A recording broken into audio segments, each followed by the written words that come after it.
Hi there, I'm Samantha Brownlee, licensed realtor and guide to Vancouver Island living.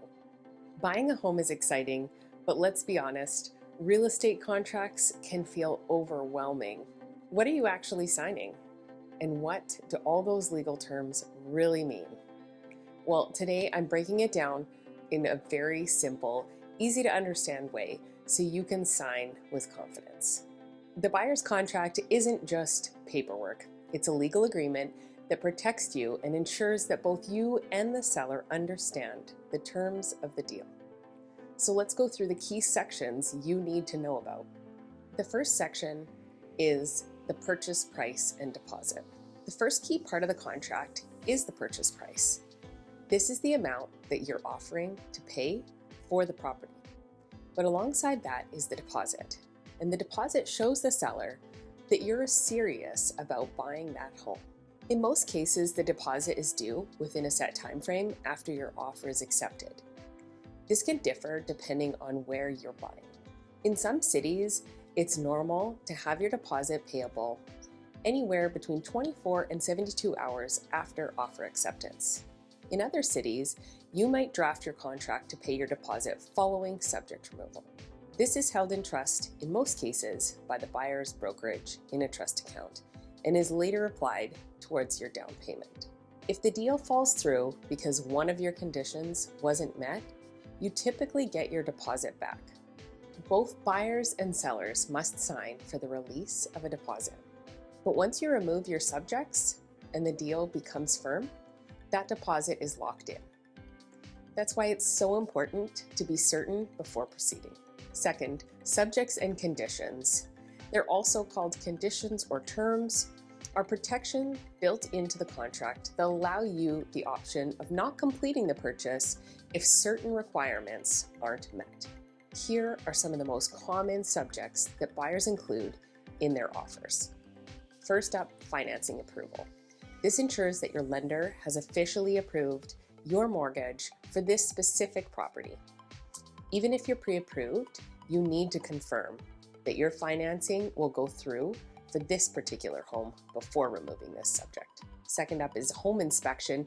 This gives you the opportunity to have a professional home inspection done to check for any structural issues, hidden damage, or potential costly repairs. If something major is found, you can either renegotiate with the seller or you might decide to walk away from this particular property. Next up, the review of the property disclosure statements and the title. This ensures that there are no undisclosed defects, legal complications, or restrictions that could affect your ownership. Reviewing these documents helps you understand exactly what you're buying. And in some cases, a strata document review will apply.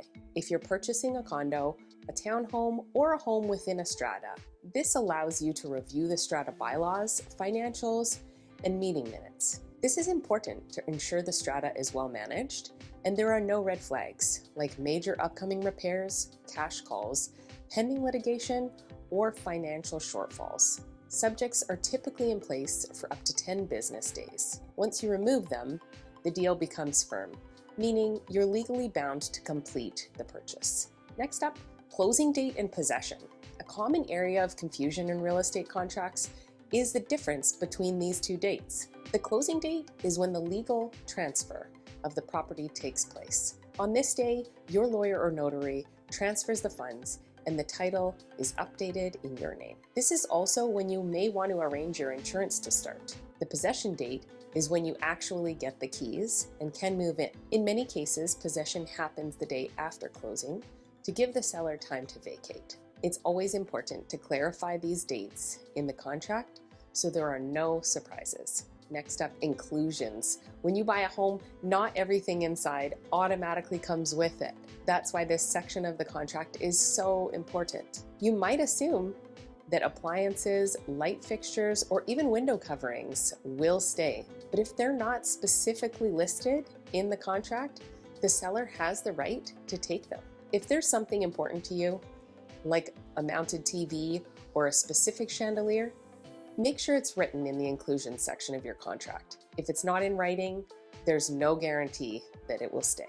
Title and legal matters. This section of the contract actually ensures the seller has the legal right to sell the property and that you understand any restrictions that are tied to the title. Here are a few key things to look out for.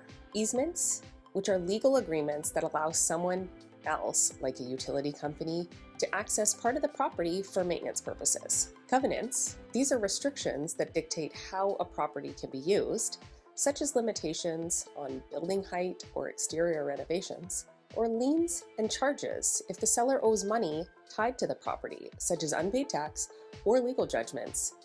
These can be noted on the title. Understanding these details help prevent surprises. Signing a real estate contract is a legally binding agreement.